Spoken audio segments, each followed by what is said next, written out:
I went out on one operation where you had the Ukrainian military with their equipment and a group of Ukrainian civilians who had built a couple of other UAV types just joined the unit and asked whether they could test them in the environment live against Russian EW and air defenses. Threw them up, got the results. One of the drones really didn't work. One of them was actually quite effective and was very jam resistant. Welcome to AUSA's Army Matters podcast, focusing on what's important to the total Army community. We bring vital Army conversations and interviews on issues relevant to soldiers, military families, and all of you amazing Army supporters. Rotating each week, our show includes Soldier Today, Leading Great Teams, Family Voices, and Thought Leaders. Let's tune into the show. Hello, this is Colonel Retired Dan Roper, Director of National Security Studies at the Association of the United States Army, and welcome to today's episode of Army Matters. Every day we're receiving updates on the Russian invasion of Ukraine, including news on how the Ukrainians are defending themselves, the increasing casualties, and how NATO is assisting the Ukrainians in their defense. Today's guest, Dr. Jack Watling. He's an expert who's not only produced some of the best reporting on the war, but he's gathered his data through a number of trips into Ukraine to observe in person how the Ukrainian military is operating. Watling serves as the Research Fellow for Land Warfare at the Royal United Services Institute, known as RUSI, which is the United Kingdom's leading defense and security think tank. He is here today to talk about what he's seen on the ground, break down the different stages of the war thus far, and describe what a path to victory might look like. Dr. Watling, welcome to Army Matters. It's a privilege to be with you today. Now, you started your career as a journalist in some very interesting assignments. Did you begin in this industry covering and analyzing the military, or what led you to your interest and expertise in military and security affairs? So there's two tracks. Academically, I'm a historian, and my PhD was looking at the Russian Civil War. But I spent most of the last 10 years reporting on the Middle East, initially doing financial investigations. That transitioned into the investigation of non-state actors and their financing, and kind of got pulled towards the conduct of operations from there. But now I work at RUSI with the military sciences team, mainly working with the British military, looking at concepts of operation and how we might fight in the future. And so as part of that work, I conduct a significant amount of field work, most recently in Ukraine, trying to understand contemporary conflict and how capabilities that are being fielded are changing the way that we need to fight.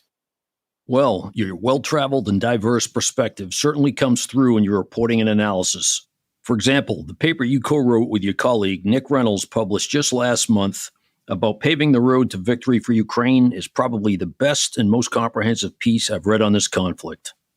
In the report, you mentioned that you've been in and out of Ukraine several times, both before and during this conflict. Now, based upon these observations, could you summarize the various stages of the war that have taken place thus far? Sure. So I think we've seen the conflict transition through four phases. The first was the opening 3 days of the campaign, where the Ukrainians were taken by surprise that the main axis was against Kiev. But the Russian military, especially at the divisional level and below, was also taken by surprise. They hadn't been told that this was going to be what was asked of them. And so we had this very chaotic attempt by the Russians to rapidly occupy Ukraine's cities, but with very, very little tactical planning. Because of that lack of planning, it stalled. And while the Russians were trying to work out why the Ukrainians were resisting, while their units were trying to work out where they were and where they were supposed to be going, the Ukrainians managed to reposition. And so after that opening 3-day debacle from the Russian side, we found that this broke down into very, very intense fighting around the front edges of several deep thrusts into Ukrainian territory. And the second phase was where the Russians were trying to regain the initiative when they realized this was going to be a fight, and started pushing more and more units and all of their reserves into the fight. And so through March, there was a chaotic period where the Russians had lost track of a lot of their leading units. Their command and control was disrupted, but they had a lot of combat power and a lot of mass. Unfortunately for them, they were fixed on some pretty specific ground lines of communication. And so they suffered very, very heavy casualties from Ukrainian artillery. And so At the end of that period, the Russians had taken heavy casualties. They weren't making the progress they had anticipated. And so they withdrew from that primary axis around Kiev and instead started to transition to what the Ukrainians had expected them to do from the beginning, which was concentrate on the Donbass. But at this point, in that kind of third phase of the conflict, the Russians found that they had a new problem, which is they'd taken a lot of casualties, their units had been broken up, and so they were amalgamating units who were pretty demoralized, tired, hadn't worked together before, and so they lacked defensive combat power in a lot of their infantry formations, which meant that they fell back on the mass application of fires to blow their way through Ukrainian resistance.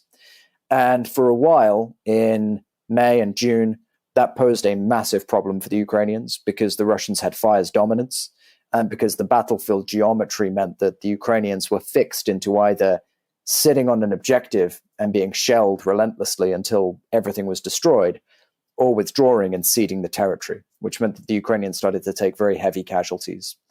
Now, the fourth phase of the conflict, which is what I think we're in now, is where the Ukrainians are effectively striking the Russian logistics system using long-range rocket systems provided by the US and other allies.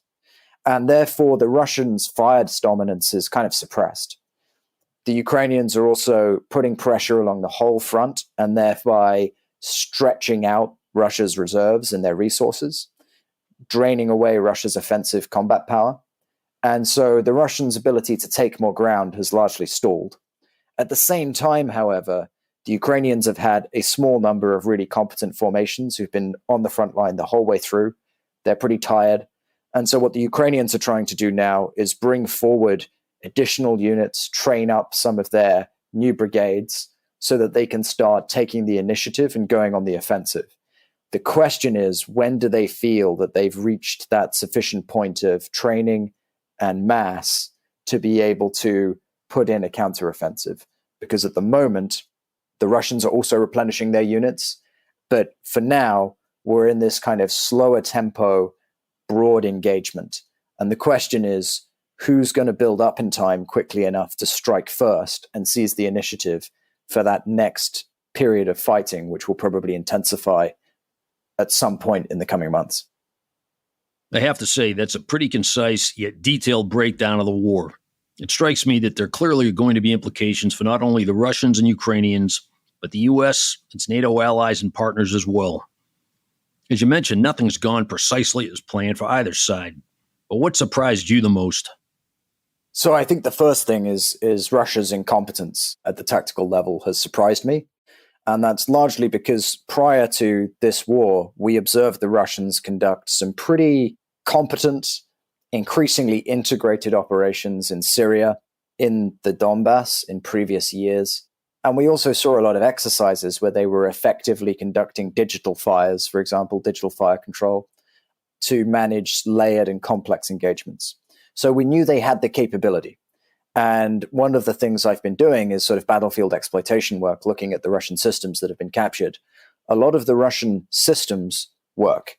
They work, broadly speaking, as advertised. There are some deviations from what we thought, but a lot of them are very effective weapon systems. So it's not the kit that is the problem here. What we've observed is that their ability to actually command and integrate combined arms formations to execute their doctrine, the training of their lower level units is very poor.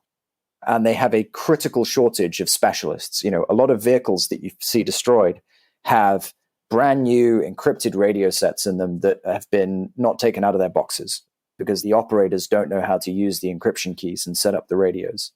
So I think there's an interesting element to this, which is that if you don't train people properly for the job they're going to go into, then you can have all the equipment in the world and you're still going to be in a world of pain. The second thing that I think is not a surprise, I think what we've seen in Ukraine is that you can be tactically successful out of cities, but to be operationally successful, you are going to need to seize urban ground. When you are defending, it's not just sitting in the city that keeps you alive. The city is your anchor, but it's your ability to strike from out of that city using artillery and maneuver to dislocate the force that's attacking you. If a city can be isolated, if it can be surrounded off and cut off, then actually it's not very difficult to take. It just takes a bit of time. But if you can keep your lines of communication into the city open, then the defender has a huge array of advantages. And so I think that's something that is reinforced in terms of the priorities we need to set for Western militaries. Well, you've certainly reminded us about the familiar truism that the enemy has a vote and the terrain also has a vote. Just because you want to do something in a particular way, it seldom works out that way in practice. I think your point about the imperative of getting beyond tactical success to achieve operational goals is absolutely key moving forward. Well, we have to take a quick break here, and when we come back, we're going to talk to Dr. Jack Watling about the role of innovation as well as how he thinks Ukraine could end up winning this conflict. Have you purchased your AUSA swag yet? Be proud to show your support for AUSA, which in turn shows your support for the U.S. Army and our soldiers. Check out all AUSA swag at shop.ausa.org. We're back, and we're speaking with Dr. Jack Watling, one of the world's experts on the Russian-Ukraine war. Now, one of the interesting things for me thus far is how both sides are working to apply new techniques and strategies in this campaign. What can you tell us about the role of innovation with both of these militaries? So I think one of the interesting things about the Ukrainian military is that it's now a fully mobilized society, and you have citizens in arms, and they are bringing not necessarily a wealth of military combat experience or expertise to bear, but they're bringing their civilian skills, whether that be cyber expertise, communications expertise, or engineering expertise. I went out on one operation where you had the Ukrainian military with their equipment and a group of Ukrainian civilians who had built a couple of other UAV types just joined the unit and asked whether they could test them in the environment live against Russian EW and air defenses. Threw them up, got the results. One of the drones really didn't work. One of them was actually quite effective and was very jam resistant. And so that could then be brought back, and they explained how the module worked, and that could then be transitioned onto some of the Ukrainian military UAVs. So what you're seeing is a willingness to test things in a realistic environment in real time, and then an attempt to scale those lessons in terms of sharing what worked and what didn't across the force. It's a very, very innovative process. On the Russian side, we've more seen innovation at the operational level. It's more driven at kind of division. And that's partly because a lot of the Russian units are now rapidly mobilizing people that they've either pulled in on short-term contracts, or they are pulling in people with former military experience who are not familiar with the current weapon systems. But nonetheless, the Russians are adapting to address the problems that they're confronting on the battlefield, usually after they suffer from it. I find it fascinating how effectively the Ukrainians have been innovating on the fly.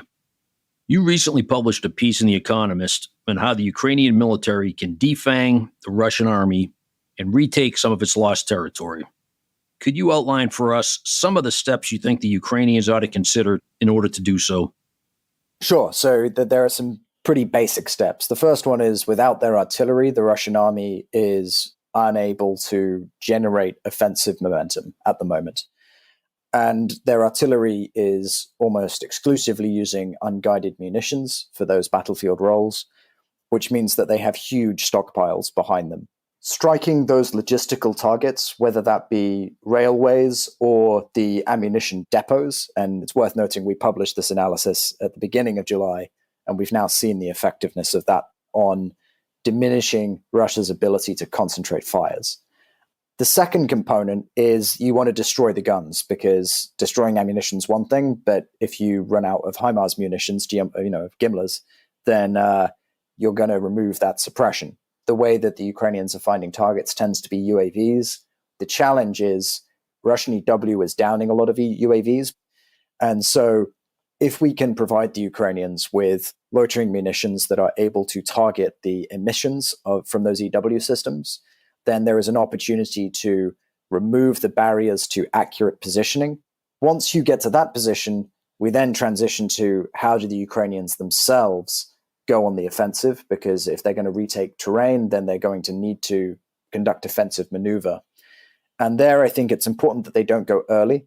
They need much more infantry training for their new units. A lot of people only had 3 to 10 days of training and then were pushed in. They learned a lot of good stuff on the job from more experienced people, but they learned offensive maneuver and defensive tactics. When they're starting to do offensive activity, you can only get that wrong once. So if the Ukrainians are not going to take a lot of casualties, I think they need to take those new brigades, put them through in pretty intensive training to make sure they're up to scratch in their infantry skills. And then the third requirement is that they have sufficient protected mobility to be able to maneuver and resupply units on the field. They have enough tanks.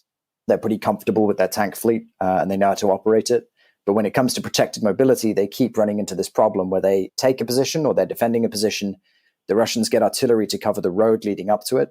And so whenever they try and replenish their troops or recycle their units, they suffer attrition moving in and out of position. And the challenge there for NATO is that both in terms of artillery systems for the Ukrainians, but also the vehicle fleets that we're providing, there's very little commonality of spare parts. And so this also requires NATO to be much more, or Ukraine's international partners, to be much more rational in the way that they group the support that they give. If it's a battery of this and a company's worth of another vehicle type, that is a very, very large logistics footprint that's required to sustain and maintain those vehicles, but it's for a very limited amount of output. Whereas what you want, if you want second and third line maintenance available at scale, is for them to have a large number of the same type of platform. And that's something that will require cooperation across NATO to make sure that we're getting them the right thing, and then focus on concentrating what we deliver so it's as few platforms as possible. You mentioned that in your paper as well, specifically that NATO standardization isn't very standardized. It's actually somewhat alarming. As someone who spent 30 years firing American artillery and dealing with its associated operational and logistical requirements, we've got to think about making things like that more compatible with our allies and partners.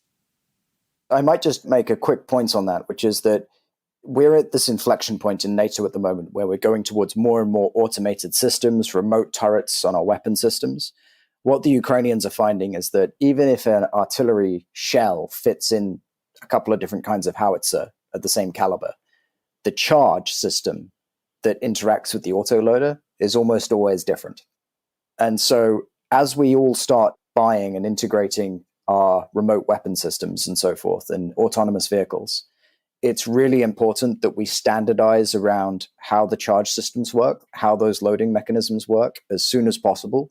Otherwise, there will be massive bottlenecks in NATO's logistics and in our industrial base if we need to suddenly scale up production. So I think this is a moment of realization for NATO that we don't just need to do this in terms of supporting Ukraine. We need to do this so that we're ready if we end up in a fight. Unfortunately, that's all the time we have for today. Dr. Jack Watling, thanks for joining us to talk about your insights into the war in Ukraine and for the groundbreaking research you're doing overall with land combat in the 21st century. Great to see you again.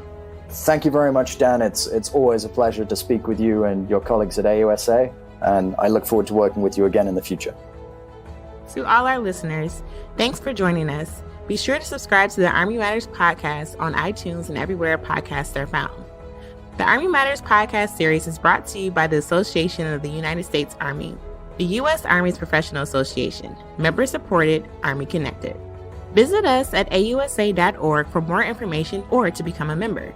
Your membership helps AUSA continue to carry out its mission to educate, inform, and connect with the total Army, our industry partners, and our supporters of a strong national defense. For questions or to provide topic recommendations, email us at podcast@ausa.org. Have a great Army Day. Hua.